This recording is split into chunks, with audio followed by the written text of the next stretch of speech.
After a few weeks of reruns, Hallmark finally released another new movie this year called Shifting Gears. As I was watching it, I was reminded of two other movies that I just love.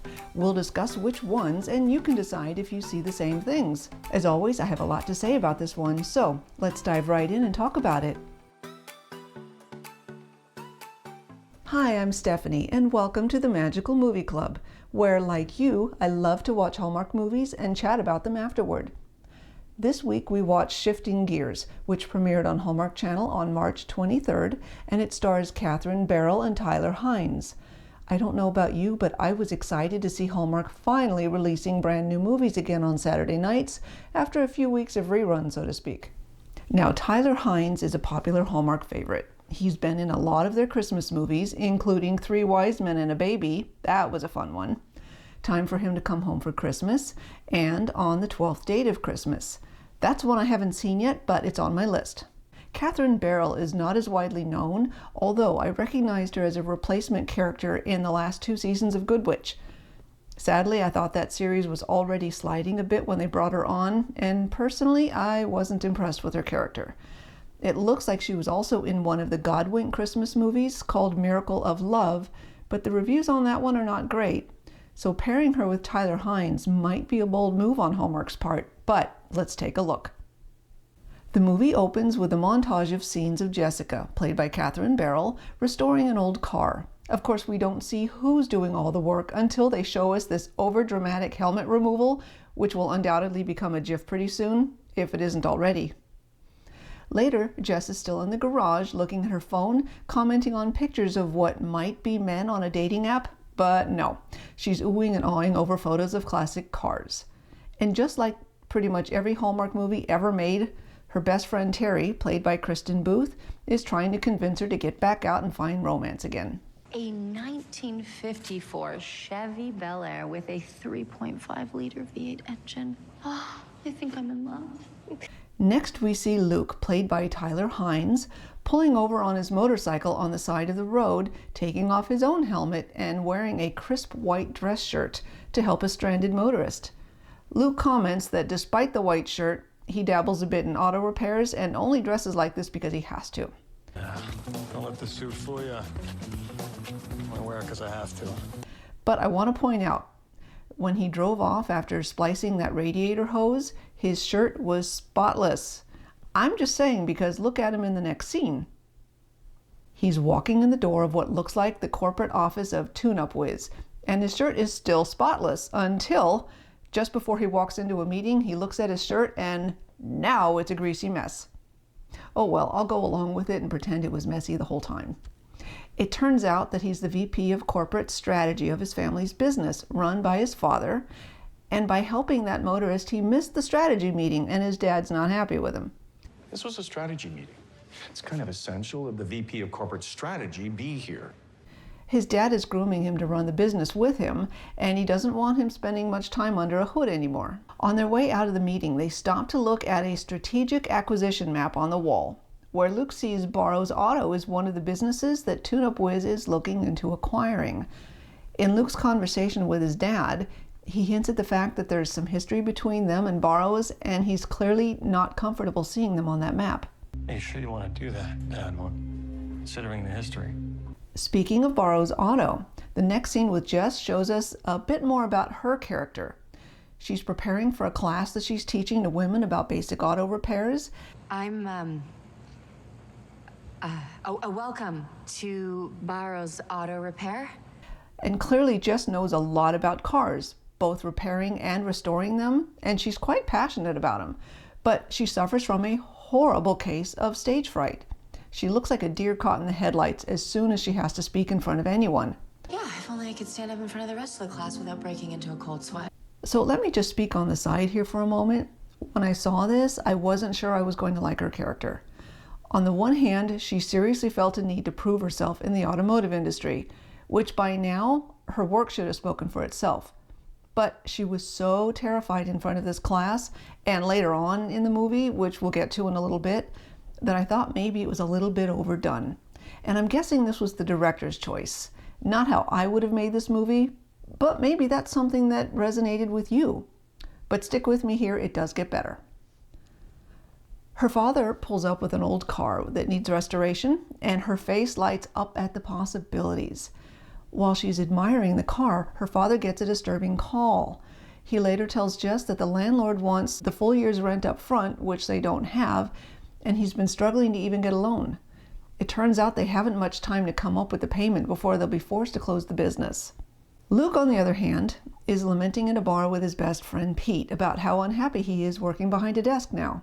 He doesn't know how to say no to his dad, but he would much rather be getting his hands dirty in the garage. His father is obviously more interested in having him run the business side and help the company to keep growing, and his plan to do so is by acquiring other companies, which is not necessarily atypical in the business world.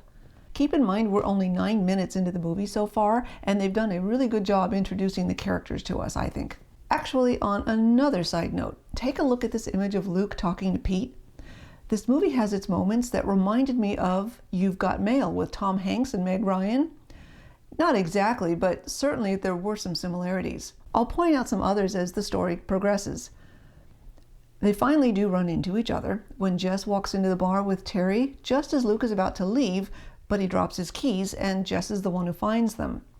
The exchange between them was also reminiscent of You've Got Mail in the sense that she's a little bitter toward him and... Fancy. We don't need to do the small talk. What are you doing this side of town? You look like you sell bonds. Unless you should take that as a compliment. Incidentally, I know the Jane Austen theme was last month, but You've Got Mail is kind of a modern-day take on Pride and Prejudice. Meg Ryan's character even references the fact that that's her favorite book. And yes, this movie has its moments like this where Jess could be Elizabeth and Luke could be Mr. Darcy. Who knows, maybe it's a stretch. It's also here in the bar where Jess tells Terry their backstory. Back when she and Luke were in college, Luke's grandfather wanted both of their dads to be partners and take over Tune Up Wiz. So Luke knew his father's plan to cut my dad out of the business, and he said absolutely nothing. She felt betrayed by Luke and broke things off with him. And clearly she had harbored resentment toward him ever since. So now that we look at all the characters and their backstory, here's where the premise of the movie kicks off. The next day, Jess is back in the garage working on a car when a man walks in by the name of Wayne LaRouche. Apparently, he's a famous car guy who used to have his own TV show. You're Wayne LaRouche from Road Renegades. My dad and I used to watch that show all the time. Jess is a bit starstruck by him since he walked into her little auto repair shop. He showed up with a camera crew to ask her to be a contestant on a new competition show he's working on called American High Gear. Look, Jess, when I saw your work, I had to meet the genius behind it. Apparently, she had once restored a car for a friend of his, and he was thoroughly impressed by her work. Not to mention, he loves the fact that she's a woman, and that would draw even more interest in the show. Look, I really appreciate it, but not exactly a TV type. And the top prize is $50,000. At first, she declines because of her fear of being on camera, but that later changes when she finds out about that phone call that her dad had earlier, about the landlord raising the rent and demanding full payment for the year up front. So far in the movie, when she's first approached about the competition show, she doesn't know about the rent yet. She also doesn't know that Luke will end up being a contestant himself. Hey, do you remember that time we hopped the fence? I'd rather not. Did I mention Jess has a lot of pent-up anger toward him? Yeah, every time she runs into him, he tries being cordial and friendly, but she wants nothing to do with him at all. Don't get motor oil in your fancy sports coat. So she decides to do the competition after all, and on the first day that she reports to the show, that's when she finds out that Luke is going to be in the competition too. Wait, you're in the competition? And then, when Wayne LaRouche sees how she reacts to the news, he puts two and two together and realizes they used to date. But you were. And with that news, he gets very excited and calls it, This is television gold. Jess and Luke continue to banter in front of the other contestants, and this was one of my favorite lines in the movie. Is this show about car restoration or couples therapy? At the beginning of the competition, she has another horrible moment of stage fright, which she's going to need to overcome to be able to continue on with the show. Welcome to American High Gear. And gradually, over the course of the next hour, she does warm up to Luke. Thank you.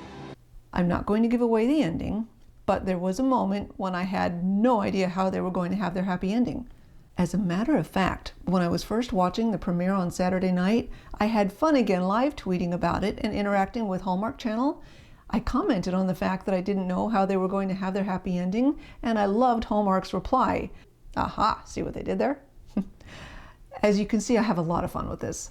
As a matter of fact, if you're ever watching these movies when they premiere on Saturday nights, I would welcome you to join the watch party with me on Twitter. It is a lot of fun.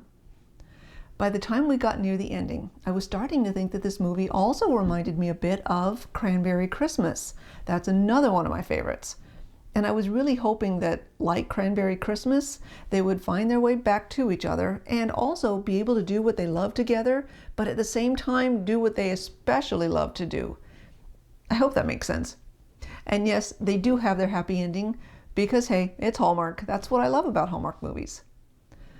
So I found myself enjoying this movie much more even the second time through, especially once I had time to think about the You've Got Mail connections. The only thing I didn't care for was Jess's stage fright and her serious insecurity complex. Hey, you know that we are all here for you. That bothered me a bit, and I'm not sure I can fully explain why. And I kept thinking about Meg Ryan bantering with Tom Hanks in You've Got Mail, and I would have enjoyed Jess and Luke bantering a little bit more if she didn't have that scared look in her eyes quite so much. And also Meg Ryan's character, like Jess, missed her mom, but she didn't break down over it as though she didn't know how to function without her. I just feel really lonely sometimes. I could have done without that scene in this one as well. But having said all that, I still really like this movie. The competition was fun, the overall story was very good, and I loved the ending. The ending was every bit as good as the ending in Cranberry Christmas.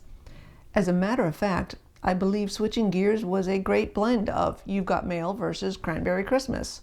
So I would certainly watch it again. And with that, I'll give it an overall rating of 4 out of 5. So what did you think? Sometimes I peek at the reviews online before I finish my own, but not this week. I'm not going to look at them until I'm finished here. And on that note, I think that wraps up my review of Shifting Gears. I'm excited that the next several weeks on schedule will continue with all new Hallmark movies. Let's see, coming up next week is a brand new Easter movie called An Easter Bloom. And the week after that is Blind Date Book Club with Aaron Krakow from When Calls the Heart and Robert Buckley from Chesapeake Shores. You know I'll be watching them live and live posting on Twitter at the same time. I'm having a lot of fun with that. So please join me and we'll have sort of a movie watching party together. As always, thank you so much for being a part of the Magical Movie Club. If you like this too and want to see more, please let me know by hitting the like button and subscribe to the channel. Also consider following us on Instagram at Magical Movie Club and on Twitter at Magical Movie Club with no U in club. You can find those links below in the description, as well as links to the preview and the movie page for Shifting Gears at Hallmark.com. I'll be back next week to chat more about our favorite magical movies. Oh, you're going down, Luke Childs. Oh, too slow. I hope you didn't fill up because you're about to eat my dust. Your hands are so soft. What? No tools at the office? There's no shame in losing to me. The only thing I'll be losing is your number.